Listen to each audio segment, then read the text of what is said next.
Hello, my name is Amy Thomas Davis. I'm here recording in Alabama. I had an experience yesterday morning actually with the Lord, January 2nd, and I just want to share it. I want to share what the Lord showed me. It has to do with this new day, this new time, this new season that we're in.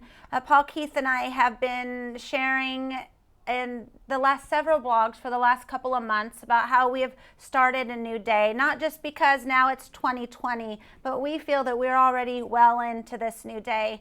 In the dream that I had, I call it a dream. I might call it an encounter or an experience. It was very powerful, and it's hard to just say dreamed and actually describe the kind of things that were happening in this experience. Well, I was shown in this dream the new day in a different way. I was shown it like a show.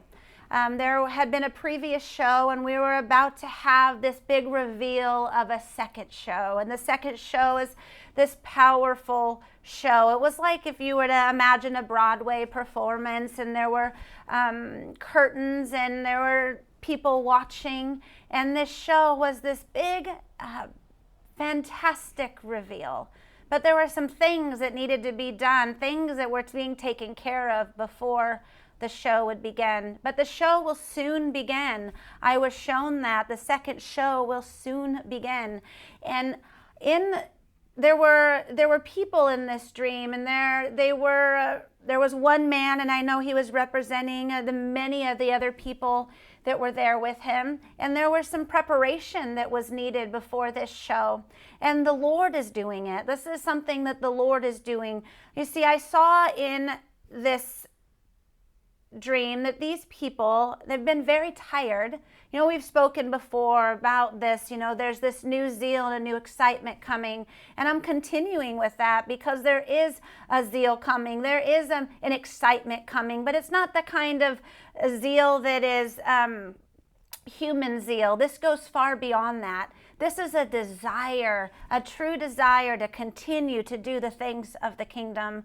So in this, these people were very, very tired and very worn out, and it's like they had finished, as tired as you would be when you finish a race. But the Lord came. See, I was walking down the road, and I had the presence of the Lord with me, and I was asking him questions, and he was giving me answers.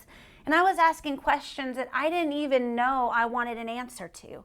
I didn't even realize that I was questioning some of the things I was questioning. They were very personal.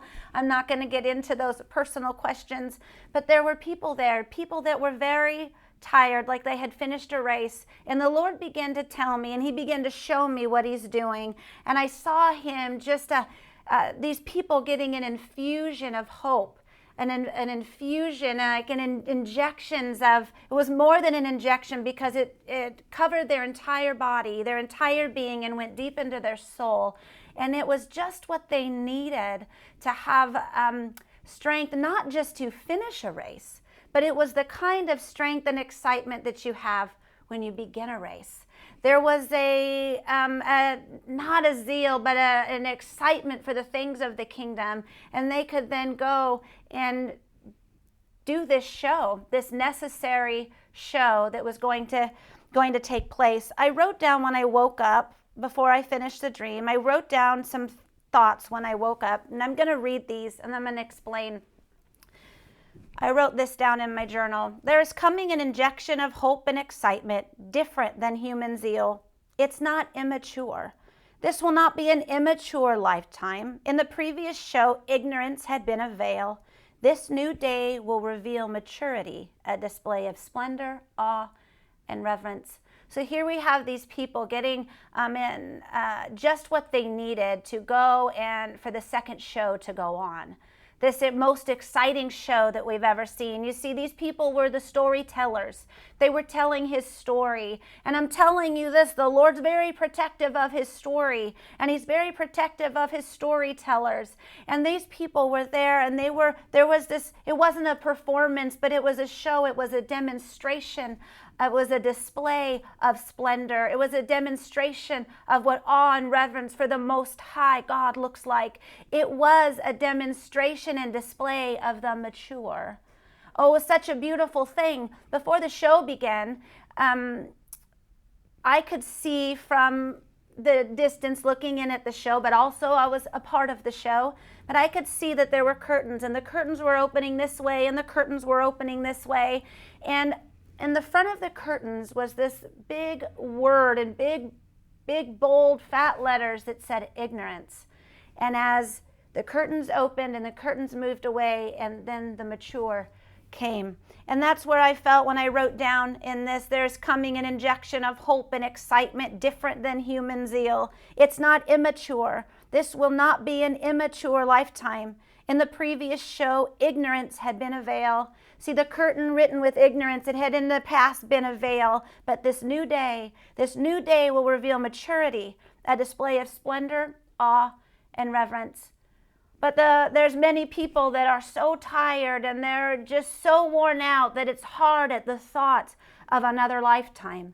It's hard at the thought of another show. Do I have the strength for another race? But there's coming this infusion. There's coming this injection. There's coming this where you're going to be so washed in the Word and so in His presence that you're going to be filled with everything that you need to not finish a race, but the strength that you have when you begin the race. And because this new show, it is a new beginning. It's something so beautiful that's going to take place. And I was brought to a couple scriptures. I don't have a lot of time to read them all, but I am going to read a few verses from Ephesians 4. It says, He gave some as apostles and prophets and evangelists and pastors and teachers for the equipping of the saints for the work of service, to the building up of the body of Christ, until we all attain to the unity of the faith and of the knowledge of the Son of God, to a mature man, to the measure of the stature which belongs to the fullness of Christ. As a result, we are no longer to be children, tossed here and there by waves and carried about by every wind of doctrine, by the trickery of men. Then it goes on down to say, So this I say and affirm together with the Lord, that you will walk no longer just as the Gentiles also walk, in the futility of their mind, being darkened in their understanding, excluded from the life of God because of the ignorance that's in them, because of the hardness of their heart. And they, having become callous, have given themselves over to sensuality for the practice of every kind of impurity with greediness. Then it goes on to say, But you lay aside the old self, because it's a new day. We're new characters in a new book. We're new characters in a new play. It's a new day. So we lay aside the old self, which has been corrupted in accordance with the lust of deceit, and we are now renewed in the spirit of our mind, and we put on the new self, which is the likeness of God, have been created in righteousness and holiness of the truth. Isn't that beautiful? We put on the new self, which is the likeness of God. I love that. So such a beautiful scripture, and I know we've mentioned this scripture so many times, but it just seems to keep reappearing. It comes back and it's woven into every dream and every word and every revelation. You see what came with these with this maturity, when the mature took the stage, when ignorance was no longer this veil, then ignorance took the stage. Maturity took the stage. There was something so incredible that took place because there was an authority they had that was unlike any authority that they walked in before. And that's what we get. We get now an authority unlike any authority we've ever walked in before. That's a powerful thing. And it's not authority for just the sake of authority. It's authority for the sake of doing the work of the kingdom. Wow, the mature get that. I wrote down some things that I felt from the Lord as I was throughout the last several weeks. I've shared in previous blogs about how we're telling the story of when the day got brighter. Well, in this dream that I had yesterday morning, and there was the people watching as the curtains were moved and the people began to take the stage, and the other people were watching. The show that they were watching got brighter, and the show that they were watching got clearer. Wow, so they could actually see the work of the Lord. They could see that is God. There's something special about this story. There's something special about these storytellers. There's something special about what they carry. Oh, What a beautiful thing. And what I felt from the Lord was there was this new authority coming to the storytellers, those that are telling his story. And the authority comes from this place of reverence. It comes from the place of having been abiding with the Most High. And it comes for the overcomers. The overcomers will receive a greater authority. All of this happened. All of these people that had taken this stage, there was a unity and there was a connection that they had. There had been an abiding with the Lord. This authority comes from this place of abiding. And that's exciting to me because nothing more beautiful than abiding with the Lord. Nothing more beautiful than resting in him. You know, it's something to go and stand in the presence of the Lord. And it's something to go and come to the place where there's just this awe and reverence for God. There's something about that, because not just because we get this authority to do things, but because he's a good God. And he's worthy of our praise. He's worthy of awe and reverence. And in this place where we finally say, oh, he's worthy of awe and reverence, there's a greater authority that happens, and we will have the authority to heal every disease, have the authority to bring comfort to people. We'll have the authority to stand up when in the past we maybe would have laid down, we would have given up, but now we have a strength and we have an endurance and we have an authority. I'm going to finish reading a little bit more about what I wrote down.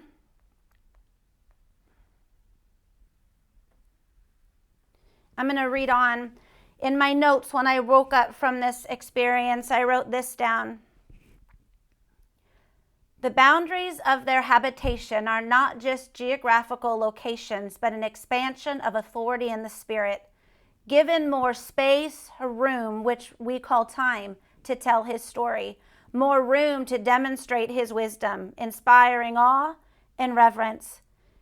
It's not just the endurance you have in the end of a race, but the fresh strength you have at the beginning of the race. It's like that strength at the beginning of the race. So the boundaries of their habitation are not just geographical locations, but an expansion of authority in the Spirit, given more space, more room, which we call time, to tell his story. So in this dream, what I saw was these people that were tired. They didn't feel they had the strength to stand. They didn't feel they had authority. They didn't feel that they could even, they were really, Lord, help me to make it just one more day. But the Lord gave them something so special, something so beautiful, so they have what it takes for the next show to go on. There was something, a maturity that was happening. And it said, I wrote in my notes, the boundaries of their habitation are not just geographical locations, but an expansion of authority in the Spirit. So these people were concerned, there's only so much time left. How will I ever do in this short amount of time what I feel I'm destined to do? And I saw that time was not measured like on this timeline, but it was expanding. It was like we were given more room and more space to do what we needed to do. Not like an end and then a beginning and an end here, but we were given more space to do what we needed to do. And that gave me great encouragement that the Lord's got this covered. You know, Acts 17 says this, he made from one man every nation of mankind to live on all the face of the earth, having determined their appointed times and the boundaries of their habitation. The boundaries of their habitation, those aren't only geographical locations, but they are an expansion of authority in the Spirit. And that's what's coming to a people. That's what's coming to his beloved, and an expansion of authority in the Spirit. So we can do the things that we know we're destined to do. So we can tell his story. So we can be strengthened to go on. Not just, oh my gosh, I can't make it another day, but wow, I have what it takes to do a whole nother show, a whole nother play. That's exciting for me. I want to read one more thing before I wrap this up. This is in 2 Samuel. It talks about the last words of David, and I just find them to be so powerful. that he is the same God yesterday, today, and forever. He's the same God. You know, he's high and lifted up. He is mighty. He's the author of our story. We get to tell his story. We get to be a demonstration, a display of splendor for all the world to see. We get to be the story of when the day gets brighter. We've been speaking in previous blogs about how there's going to be a demonstration of wisdom that makes the wisdom of the world look foolish. And that is, authority is one way that we will be demonstrating the wisdom of the Lord. We'll be moving in his great authority because we're coming into the place of maturity. We have to come to the place of maturity before the second show begins. I'm excited to be a part of that. I feel like, as many people do, wow, we have a long way to go. But in my dream, what I saw was in a moment, the Lord gave a people what they needed. In a moment, the Lord gave them just what was necessary for them to go on. In a moment, the Lord gave them everything they needed so that the show would begin. Everything they needed. David said these were the last words of David according to 2 Samuel 23, where it says, David, the son of Jesse, declares, the man who was raised on high declares, the anointed of the God of Jacob and the sweet psalmist of Israel. The Spirit of the Lord spoke by me, and his words were on my tongue. The God of Israel said, the Rock of Israel spoke to me. He who rules over men righteously, who rules in the fear of God, is at the light of the morning when the sun rises, a morning without clouds, when the tender grass springs out of the earth, through sunshine after rain. Truly is not my house so with God, for he has made an everlasting covenant with me, ordered in all things and secured for all my salvation and all my desire. Will he not indeed make it grow? I call these words of David, I call these words the song of a son. I feel like this is another picture of when the day got brighter, the old day gone, and the new day with its authority is here. We have a greater authority in this new day than we had in the last one. We went through some things, and we have a greater authority as we're coming in to a place of abiding more and more with the Lord. Abiding, that's our access to greater authority. Awe and reverence, they are access to greater authority. Being an overcomer is our access to greater authority. But when we get greater authority, what we really want is more awe and reverence, more abiding, and to continue to overcome. So I just bless you with this. It blessed me. Thank you for being patient while I tried to just describe somehow what I had experienced. I know I'll continue on and give more pieces of it as the Lord reveals more and more. And I just bless you, and I bless you in this new day. Just be strengthened in the name of the Lord. Amen.